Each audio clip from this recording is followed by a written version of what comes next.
ಕಾಂಗ್ರೆಸ್ ನೇತೃತ್ವದ ರಾಜ್ಯ ಸರ್ಕಾರ ಕೇಂದ್ರ ಸರ್ಕಾರವನ್ನ ಟೀಕಾ ಮಾಡ್ತಾ ಇದೆ.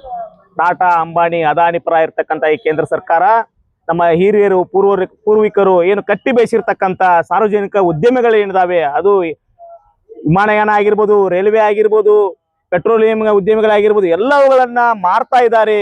ಇದು ಟಾಟಾ, ಅಂಬಾನಿ, ಅದಾನಿಯ ಪರವಾಗಿರ್ತಕ್ಕಂಥ ಸರ್ಕಾರ ಅಂತೇಳಿ ಘಂಟಾಘೋಷವಾಗಿ ಏನು ರಾಜ್ಯ ಸರ್ಕಾರ ಕಾಂಗ್ರೆಸ್ ನೇತೃತ್ವದ ಸರ್ಕಾರ ಟೀಕೆಯನ್ನ ಮಾಡ್ತಾ ಇದ್ದು, ಅದೇ ಇವತ್ತು ಕಾಂಗ್ರೆಸ್ ಸರ್ಕಾರ ರಾಜ್ಯದಲ್ಲಿ ಎಸ್ಕಾಮ್ಸ್ಗಳು ಏನಿದಾವೆ, ವಿದ್ಯುತ್ ವಿತರಣಾ ಜಾಲವನ್ನು ನಮ್ಮ ಮನೆಗೆ ವಿದ್ಯುತ್ತನ್ನ ಪೂರೈಕೆ ಮಾಡ್ತಕ್ಕಂಥ ಏನು 5 ಎಸ್ಕಾಮ್ಗಳು ಏನು ನಮ್ಮ ರಾಜ್ಯದಲ್ಲಿ ಇದಾವೆ, ಈ ಎಸ್ಕಾಮ್ಗಳಲ್ಲಿ 16 ಜಿಲ್ಲೆಗಳನ್ನು ಒಳಗೊಂಡಂತೆ ಟಾಟಾ ಪವರ್ ಕಂಪನಿ ಲಿಮಿಟೆಡ್ ಅವರಿಗೆ ಗುತ್ತಿಗೆನ ಅವರಿಗೆ ಮಾರಾಟವನ್ನ ಮಾಡಲಿಕ್ಕೆ, ಖಾಸಗೀಕರಣವನ್ನ ಮಾಡಲಿಕ್ಕೆ ತಯಾರಾಗಿರ್ತಕ್ಕಂಥ ರಾಜ್ಯ ಸರ್ಕಾರದ ನಡೆಯನ್ನು ನಾವು ಖಂಡಿಸ್ತಾ ಇದ್ದೀವಿ. ಈಗಾಗಲೇ ಟಾಟಾ ಪವರ್ ಕಂಪನಿ ಲಿಮಿಟೆಡ್ ಒಡಿಶಾದಲ್ಲಿದೆ, ದೆಹಲಿಯಲ್ಲಿದೆ, ಅಜ್ಮೀರ್ದಲ್ಲಿದೆ. ಅಲ್ಲಿರ್ತಕ್ಕಂಥ ಪರ್ ಯೂನಿಟ್ ವಿದ್ಯುತ್ ದರ 15 ರೂಪಾಯಿಗಿಂತ ಹೆಚ್ಚಿದೆ. ಆದರೆ ನಮ್ಮಲ್ಲಿ ಸರ್ಕಾರದ ಉದ್ಯಮ ಆಗಿರ್ತಕ್ಕಂಥ ಈ ಎಸ್ಕಾಮ್ಸ್ಗಳು ಏನಿದಾವೆ, ಇಲ್ಲಿ ನಮ್ಗೆ 6.5-7 ರೂಪಾಯಿದಾಗ ಪ್ರತಿ ಯೂನಿಟ್ಗೆ ವಿದ್ಯುತ್ ಅನ್ನ ಪೂರೈಕೆ ಮಾಡ್ತಾ ಇದೆ. ಒಟ್ಟಾರೆ ಸರ್ಕಾರ ಹೇಳ್ತಾ ಇದೆ ಆರ್ಥಿಕ ಪರಿಸ್ಥಿತಿ ಬಹಳ ಸುಧಾರಿತವಾಗಿದೆ, ನಾವೆಲ್ಲಾ ಗ್ಯಾರಂಟಿಗಳು ಕೊಟ್ಟು ಸಹಿತ ನಮ್ಮ ಸದೃಢತೆಯ ಆರ್ಥಿಕತೆ ಅಂತ ಘಂಟಾಘೋಷವಾಗಿ ಹೇಳ್ತಕ್ಕಂಥ ಸರ್ಕಾರದ ಮುಖ್ಯಮಂತ್ರಿಗಳು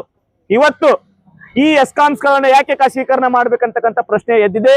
ಹಾಗಾಗಿ ನಾವು ಎಲ್ಲಾ ರೈತರು, ಎಲ್ಲಾ ಸಂಘಟನೆಗಳು, ಎಲ್ಲಾ ಮುಖಂಡರು ಇದನ್ನ ಖಾಸಗೀಕರಣ ವಿರೋಧಿಸ್ತೀವಿ ಮತ್ತು ಬೀದಿಗಿಳಿದು ತೀವ್ರ ರೂಪರಾಗಿರ್ತಕ್ಕಂಥ ಹೋರಾಟವನ್ನ ಮಾಡ್ತೀವಿ.